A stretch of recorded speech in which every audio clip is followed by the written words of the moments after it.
This is my thing. Okay, he's missed a lot of games, bro. A lot of games. Got his money, right? Missed a lot of games. At this point, bro, game one, let's see what you got.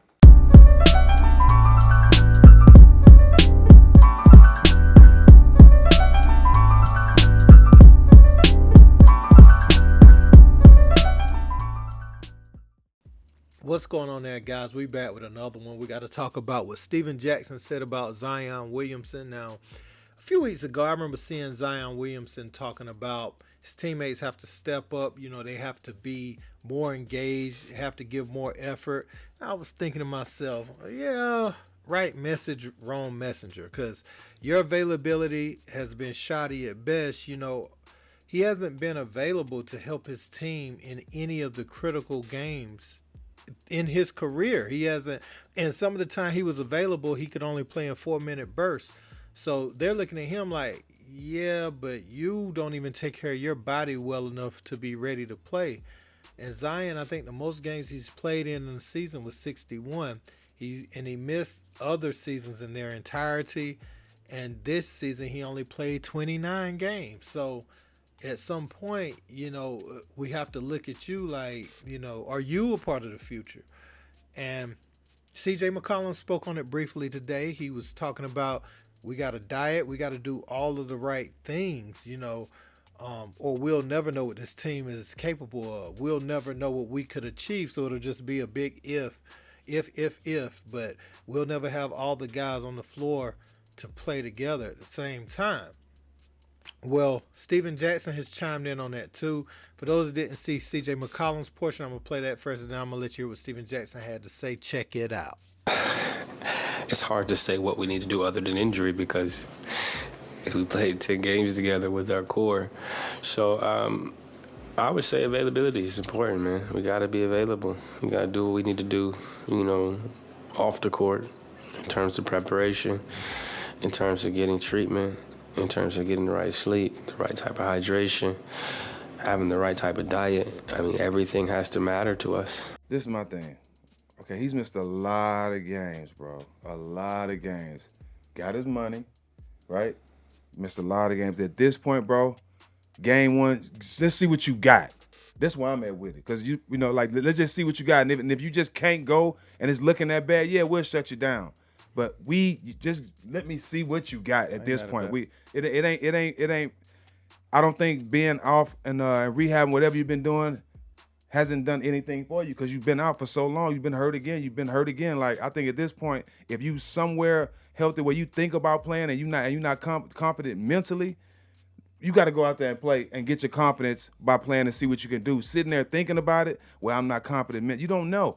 Go ahead and give it a shot. Then if you hurt and you can't go, then that's one thing. But I think your teammates will respect you more if you try to give it a shot. This is the playoff. This is not preseason. You know what I mean? We have a shot to do something great. I think he should just give it a shot and see what he got, man. And Stack is 100% correct, man. If Zion would have just went out there, gave it a few possessions, and had a noticeable limp or anything of the sort, he would have got a pass. I mean, they would have been groaning and a little irritated, but they wouldn't question his will or his commitment to the organization. You see what I'm saying? Continue.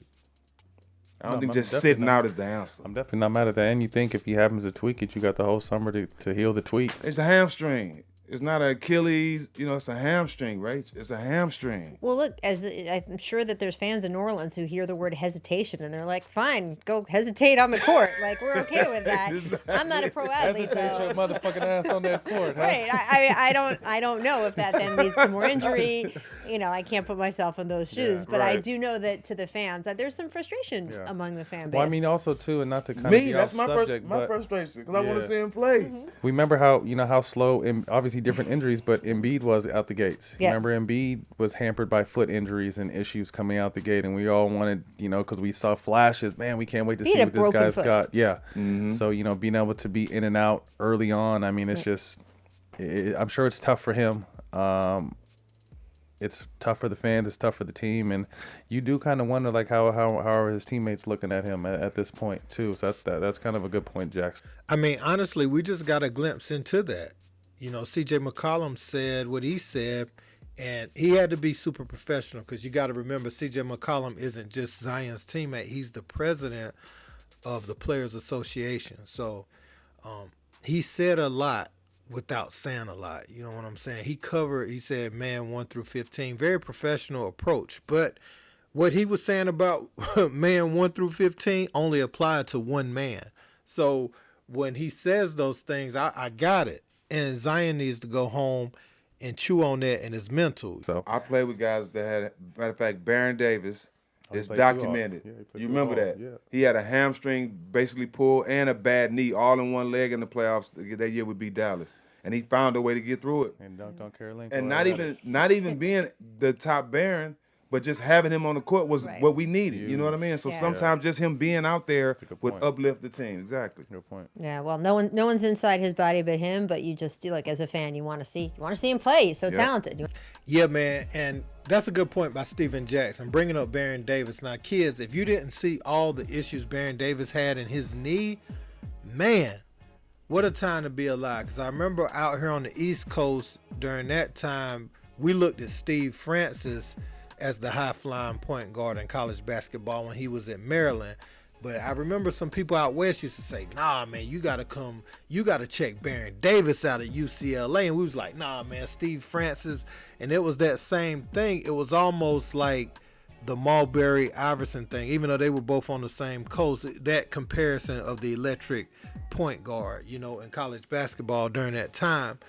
But, yeah, man, back to Zion, though, I feel like he needs to get a nutritionist, man, and he really, really needs to learn how to play basketball in an effective way where he isn't always feeling injured. I mean, he's already got like a lot of shock like on the joints, man, just with some of the plays he's already made.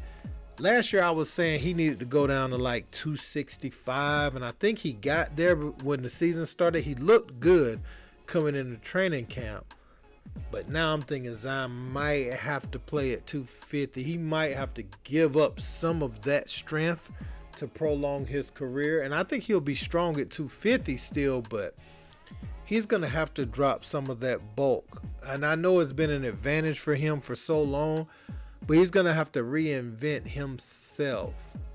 I don't know if he can be this high-flying Zion that we're used to. He may have to become a great three-point shooter. You know who he need to work with? Who had a lot of injuries and stuff? Even though this guy wasn't like overweight or nothing when he got injured, he needs to learn to play, and I don't know if he's going to be able to, but he needs to learn to be effective how Larry Johnson was effective in New York after his Charlotte years, after the injuries, you know what I'm saying? He needs to learn to be effective in that way. Not saying that he's going to fall off or he won't be able to play at a high level. What I'm saying is he needs to be able to score that way. Use your shoulders to create space. Let's dribble sometimes, catch it, shoot, catch, shoot. When you can catch, shoot. Don't always attack. You know what I'm saying? Save, be smart, be judicious about the way you approach a game, the way you attack, look at it, 48 minutes, 82 games. You're probably at the stage where you're going to be load managed for the rest of your career regardless at this point. So I would say approach each game like you want to get to where you can play 36 minutes a night. Can you give me 36 minutes when you're in your 20s? Like, the thing with Zion is, man, he's only 6'6", so he's not as enticing as one of these guys that's 7 feet tall, that slows down a little bit, where you could still use their size. He don't have necessarily size. His size and athleticism is all in one. And he can't have one without the other. He only can play big because he's so athletic. He's going to have to learn to rebound. Like, I wasn't as impressed with his rebounding. He's going to have to learn to seal, box out, see ball and man, beat the person to the spot and get the rebounds in the easier way. You ain't got to go up and snatch them every time. He's got to just find more efficient ways to play the game. And I feel like 245, 250, he may have to look really slim. I think, what did Chuck? Chuck played at like 240, in his heyday, 235, 240 at his best years. No. Chuck was a little heavier than that. He was like 250, right? 255. So I want to say Zion's gonna have to play somewhere around there, man. Even though you're a couple inches taller than Chuck, he's gonna have to play somewhere around there to prolong his career. He's got to make himself as light as a feather, man. So I was willing to give him 265, but that ain't gonna cut it. He was obviously still hurt all season, and that's what he came into the season with. He's gonna have to change his body. I don't even know, because what Zion's got going on is he got a lot of muscle under a layer of fat. You know what I'm saying? And he may have to take some of that muscle and some of that fat down some to prolong his career if he's gonna continue to be a high flyer at all. Because I don't think I don't think he cannot continue to play at the size he is now. But let me know what you guys think in the comments with Stack and Matt Barnes telling the truth, man. I feel like they were just keeping it real. They weren't bashing them or anything. They were just keeping it real. Don't forget to like, share, and subscribe. Until next time, peace.